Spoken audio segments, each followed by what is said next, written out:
Folding smartphones were once an interesting new thing. Actually, they were a very interesting new thing. But as the cycle of these things go, it loses its shiny new appeal and we see them for what they really are. And these days, folding phones have become a very viable alternative to the regular old brick phone.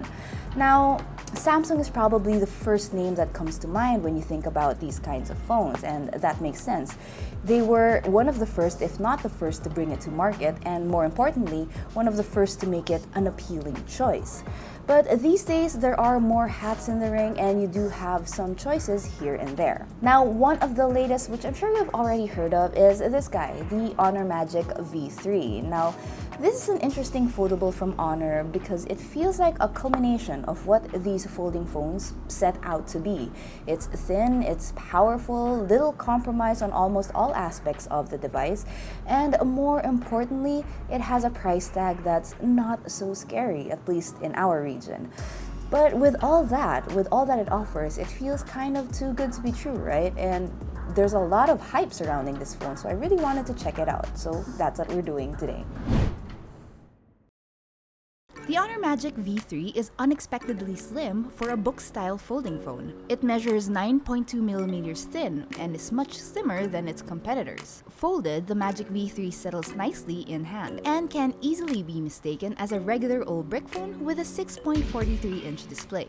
Unfolded, you're provided with a roomy 7.9 inches of screen real estate, which is a godsend for multitaskers like myself. More on that in just a little bit. Now, the displays are both LTPO OLED offering 120Hz refresh rate and Dolby Vision. The outer display isn't HDR10 Plus certified, however, but the inner display is, so you're better off watching here instead. Thankfully, this crease is next to invisible and images on the unfolded display aren't disrupted at all. One of the things that kind of frustrated me in using this phone, kind of annoyed me a little, is that there is a little bit too much screen. I don't know if that's something to complain about, but what I mean by that is the amount of times that I would accidentally tap something that I didn't mean to, open an app that I didn't mean to. It happens quite frequently just because I guess it's a very responsive screen and the bevels are very, very thin, almost non-existent, I would say. So I would accidentally, open the camera. More often than not, I would activate Gemini. And I know this is probably a small complaint, but as you use this phone over and over again and as it happens over and over again, the frustration kind of builds. And it happens all the time. I don't know if it's a me problem, but for example, I'm using the camera and then I wouldn't even notice it, but I would accidentally activate Gemini by swiping on the side. And that kind of frustrates me because I'm taking a photo and then the Gemini screen appears and I get rattled. You get the gist. Now, one of the ways to remedy that is to actually use the included case. One thing I don't like about the case though is that the edges are pretty raised and I'm a gesture kind of girl, so I cannot do my gestures that need to be from the outside of the phone because again, this is a bevel-less screen, so you do need to swipe all the way from the edge and it's harder to do with that case on. So most of the time, I actually don't use the case because Honor says it's a durable thing anyway. Offering an IPX8 water resistance rating, the Magic V3 can withstand submersion up to 2.5 meters. More interesting, however, is this new gel material that Honor developed and used as a coating for this phone. This gel coating hardens upon impact to reduce damage if ever you drop it or things like that. The hinge, Honor says, is rated for over 500,000 folds, which is more than double than what Samsung promises for the Fold 6. There is a bit of resistance when you open the display, but nothing that's of concern. It is hard to open with one hand, however, though that just may be my tiny hands talking. Now correct me if I'm wrong or share with me in the comments. I've noticed that those who prefer these book-type folding phones, they're usually very productivity focused. They work on documents, they work on spreadsheets, and things like that. And I also noticed that it works very well with creatives. Editing photos and videos on this thing is very brilliant, I'd like to say, because of this extended screen. With that, it's no surprise that Honor puts in a Snapdragon 8 Gen 3 processor and partners it with a good amount of RAM and storage. This ensures that my day-to-day duties like social media management and editing were done without a hitch. It's powerful to handle video and photo editing on all sorts of apps, light or heavy, and is also a multitasking champ. Having a couple of resource-heavy apps in the background or many tabs open on a browser didn't really bog down the performance of this Honor Magic V3, at least not in a noticeable way. Now, personally, in all honesty, I find it hard to work on a brick-type phones, even if they're like the big 7-inch display ones, just because I'm so used to working on a bigger screen. And out of the house, my workhorse of choice would either be a tablet or a laptop, which are both kind of heavy.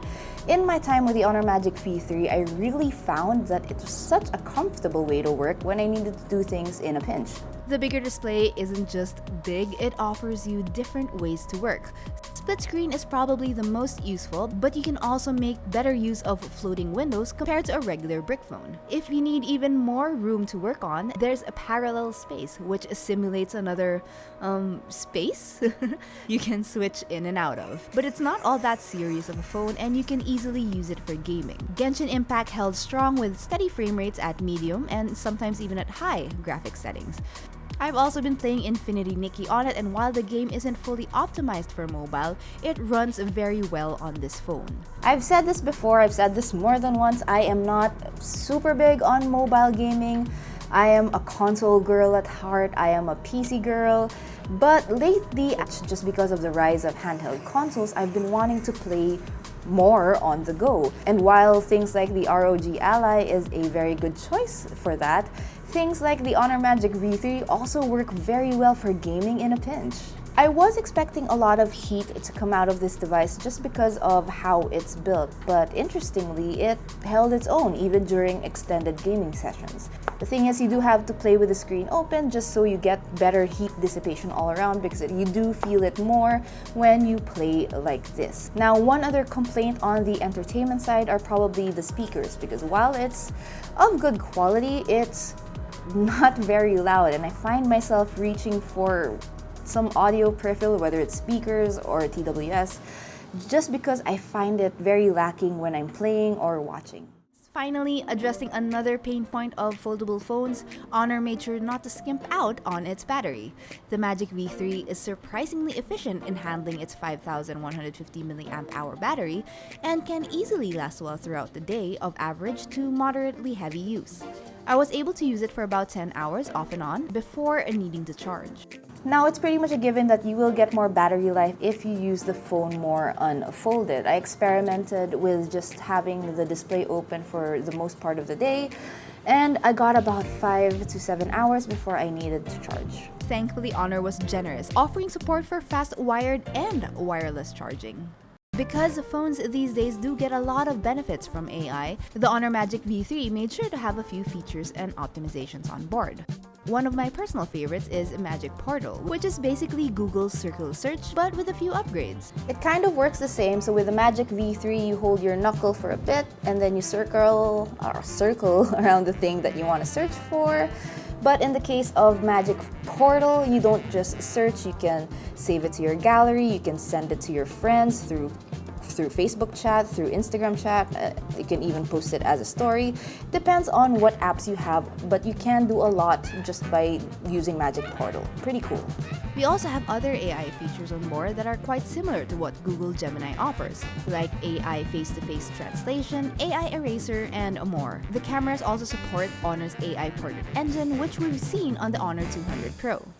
One of the most compromised features of phones when folding phones first came out would have to be the cameras, in my opinion. We didn't have a good set of cameras on the first gen of folding phones, but these days it is a different story. On the Honor Magic V3, we do have flagship-like shooters, and while they aren't fully optimized compared to the regular phone, there's a lot of technical things happening there. I won't get into that.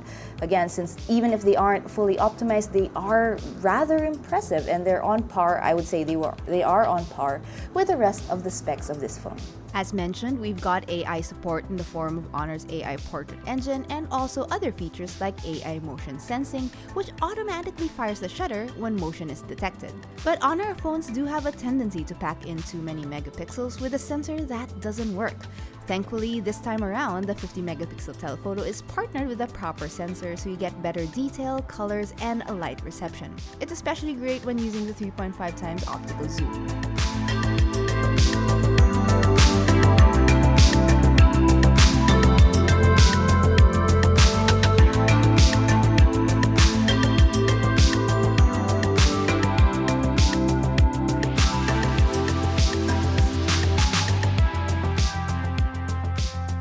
Apart from bringing over the AI portrait engine, Honor also continues its collaboration with Harcourt Studio, bringing its filters to the Honor Magic V3.